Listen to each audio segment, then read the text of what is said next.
Saya pernah berpikir bahwa keluarga adalah tempat teraman di dunia ini. Saya salah besar. Hari itu, saat usia saya baru menginjak 17 tahun, ayah membuang saya seperti sampah yang tak diinginkan. Keluar dari rumah ini. Kau bukan anakku lagi, teriaknya dengan suara menggelegar, wajahnya memerah karena amarah yang membara. Semuanya bermula dari sebuah pesan singkat yang salah kirim. Saya, Arka, anak sulung dari keluarga sederhana di pinggiran Jakarta. Kami tinggal di sebuah rumah kecil di kawasan Bekasi, di mana suara adzan dari masjid terdekat selalu menjadi pengingat waktu sholat. Ayah seorang pegawai negeri sipil yang taat, ibu guru ngaji di madrasah dekat rumah. Mereka membesarkan saya dengan aturan ketat, sholat 5 waktu, puasa sunnah, dan jangan pernah melenceng dari ajaran agama. Tapi sejak remaja, saya tahu ada yang berbeda dalam diri saya. Saat teman-teman sebaya membicarakan gadis-gadis cantik di sekolah, hati saya justru berdegup kencang saat melihat Rio, teman sekelas yang selalu tersenyum ramah. Saya menyimpan rahasia itu rapat-rapat, takut sekali jika terbongkar. Di Indonesia ini menjadi gay seperti Onis mati sosial. Saya sering mendengar cerita dari berita atau obrolan tetangga, anak yang diusir, dipukuli, bahkan dikirim ke dukun untuk diobati. Malam itu hujan deras mengguyur Bekasi. Saya sedang chatting dengan seorang teman online yang sama seperti saya, dari komunitas rahasia di aplikasi. Tak sengaja, pesan itu terkirim ke nomor ayah. Isinya sederhana, curhatan tentang perasaan saya yang tak bisa dipahami orang lain. Ayah membaca semuanya. Dia memanggil saya ke ruang tamu. Ibu sudah menangis di sudut, adik perempuan saya, Nia, mengintip dari kamar dengan wajah ketakutan. Apa ini maksudnya, Arka? Kau suka laki-laki, tanyanya dengan suara gemetar. Saya tak bisa berbohong lagi. Air mata saya mengalir, saya mengangguk pelan. Ya, makan aku. Amarah ayah meledak. Dia memukul meja hingga gelas pecah. Astagfirullah. Kau dosa besar. Kau bikin malu keluarga. Di masyarakat kita ini haram. Keluar. Jangan pernah kembali. Dia menyeret saya ke pintu, melempar tas sekolah saya ke halaman yang basah oleh hujan. Ibu mencoba menahan, tapi ayah mendorongnya kasar. Biarkan. Ini demi agama kita. Saya berdiri di tengah hujan, tubuh basah kuyup, hati hancur berkeping-keping. Uang saku hanya cukup untuk naik angkot ke Jakarta Pusat. Saya tak tahu harus kemana. Malam itu, saya tidur di emperan toko di Blok M, ditemani suara klakson dan hujan yang tak kunjung reda. Rasa sakit itu begitu dalam, seperti ada lubang hitam di dada yang menelan segalanya. Saya merasa sendirian di dunia ini, ditinggalkan oleh orang yang seharusnya melindungi saya. Keesokan harinya, saya berkeliaran di jalanan Jakarta. Lapar, dingin, dan putus asa. Saya ingat pernah membaca tentang komunitas LGB di Jakarta, tempat-tempat rahasia di mana orang seperti saya bisa bertemu. Dengan nekat, saya mencari alamat sebuah kai kecil di daerah selatan yang katanya ramah. Di sana, saya bertemu Mas Andi, seorang pria berusia 30-an yang bekerja sebagai aktis. Dia melihat saya yang kusut, langsung mendekat. Kamu baik-baik saja, Dik, tanyanya lembut. Saya cerita semuanya, air mata kembali mengalir. Mas Andi tak menghakimi. Dia membawa saya ke shelter sementara untuk anak-anak jalanan LGB yang diusir keluarga. Kamu tidak sendirian, Arka. Banyak seperti kita yang mengalami ini. Di shelter itu, saya mulai belajar bertahan. Saya bekerja serabutan, membersihkan kai, membantu acara komunitas. Perlahan saya bertemu orang-orang yang sama nasibnya. Ada yang diusir seperti saya, ada yang dipaksa nikah, ada yang trauma berat.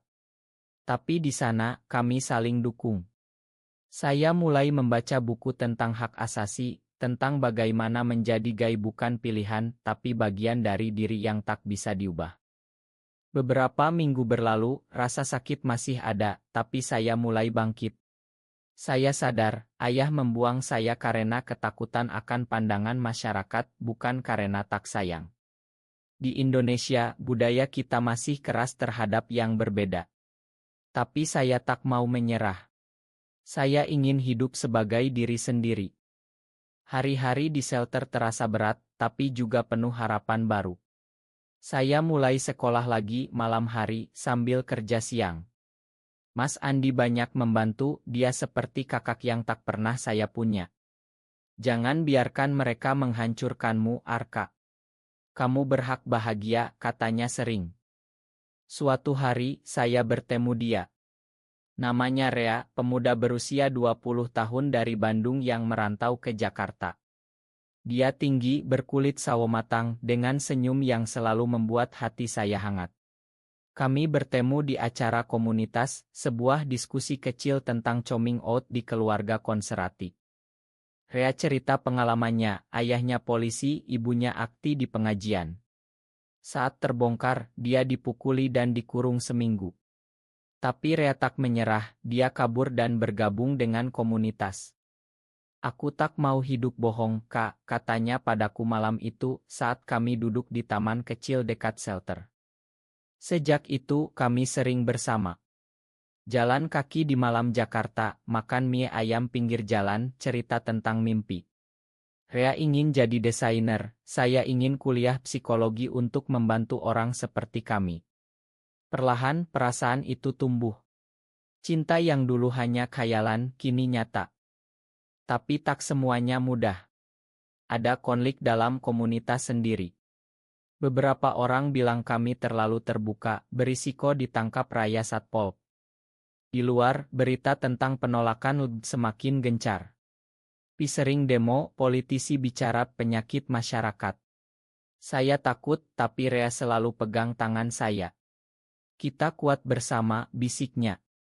Satu malam kami berjalan di Carredai Sudirman. Tiba-tiba ada kelompok kecil mengibarkan bendera pelangi kecil. Itu pertama kalinya saya melihat Pride di Indonesia secara langsung. Hati saya berdegup kencang. Rea tersenyum, suatu hari kita akan ikut yang besar. Tapi konflik datang lagi. Ibu menelepon shelter, mencari saya. Arka, pulanglah. Ayah menyesal, katanya dengan suara nangis. Saya bingung.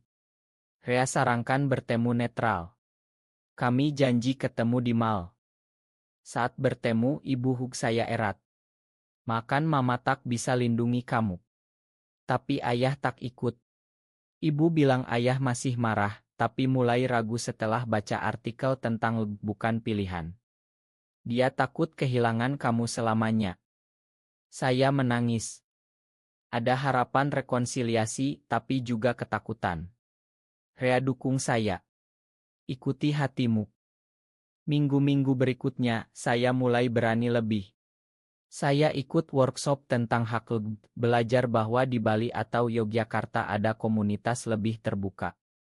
Saya mimpi suatu hari bisa Pride terbuka. Tapi pengkhianatan datang dari yang tak disangka. Seorang teman di shelter, yang iri dengan kedekatan saya dan Rea, sebarkan rumor bahwa saya merekrut anak baru. Komunitas gaduh, saya hampir diusir. Rea bela saya habis-habisan. Itu bohong. Arka korban bukan pelaku. Konflik itu buat saya down berat. Saya merasa dikhianati lagi, seperti oleh ayah. Rea peluk saya malam itu. Aku tak akan tinggalkan kamu. Di pelukannya, saya rasakan cinta sejati yang tak menghakimi. Perlahan, rumor terbantah. Teman itu minta maaf, ternyata dia trauma sendiri. Kami saling makan. Pengalaman itu ajarkan saya bahwa bahkan di komunitas sendiri, ada luka yang dalam. Saya mulai menulis diari, curhatan tentang perjuangan. Rea baca, bilang ini bisa jadi buku suatu hari. Hubungan saya dengan Rea semakin dalam. Kami seperti pasangan biasa, meski harus sembunyi. Kami nonton film di bioskop gelap, pegangan tangan diam-diam, kami mimpi punya rumah kecil, hidup tenang. Tapi tinggi drama datang saat ayah muncul tiba-tiba di shelter. Dia datang sendirian, wajahnya kusut. Arka, panggilnya pelan. Saya kaget, tubuh gemetar. Kami bicara di ruang terpisah. Ayah cerita setelah saya diusir, dia sakit. Dokter bilang stres. Malam-malam dia tak tidur, ingat masa kecil saya. Aku takut kamu salah jalan, Kak. Di agama kita ini dosa. Saya jawab dengan tenang meski hati bergejolak. Yah, aku tak pilih ini. Aku lahir begini. Aku tetap sholat, tetap sayang keluarga. Ayah diam lama. Aku baca banyak. Ada ustadz bilang bisa diobati, ada yang bilang sabar. Air matanya jatuh. Aku salah buang kamu. Rekonsiliasi mulai. Ayah tak langsung terima, tapi janji tak usir lagi. Ibu senang sekali. Nia, adik saya, diam-diam dukung, kirim pesan dekak, aku sayang kakak apa adanya. Tapi konflik baru, Rea cemburu saat saya sering pulang ke rumah. Kamu akan tinggalkan aku demi keluarga, tanyanya suatu malam, suara bergetar. Saya peluk dia. Tidak. Kamu bagian dari hidupku. Kami bertengkar hebat pertama kali.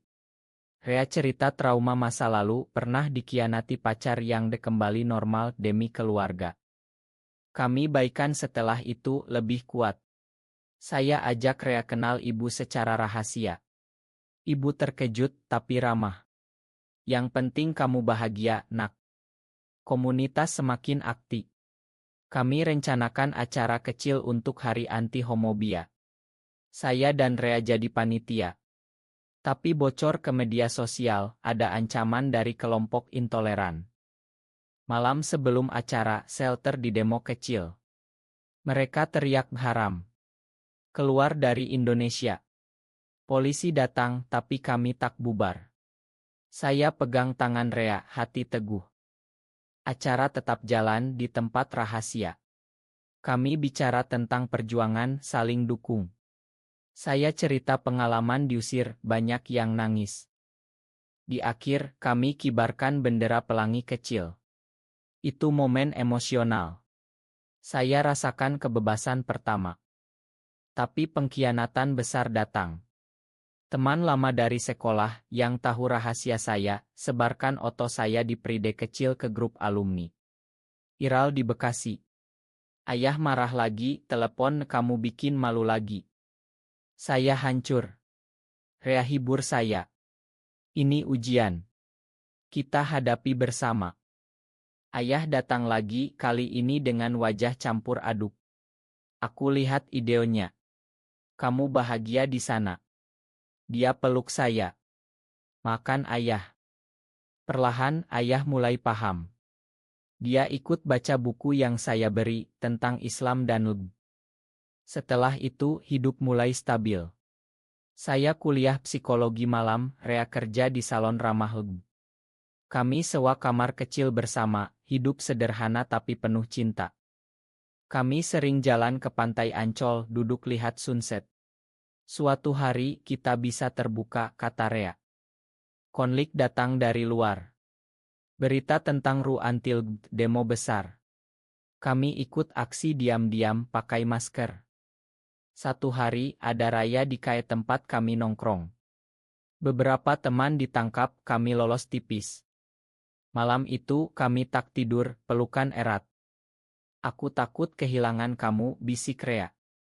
Saya jawab, kita akan lawan.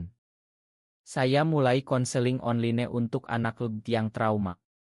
Banyak cerita mirip saya, diusir, dipukuli. Ayah semakin berubah. Dia datang ke Jakarta, makan malam dengan saya dan Rea.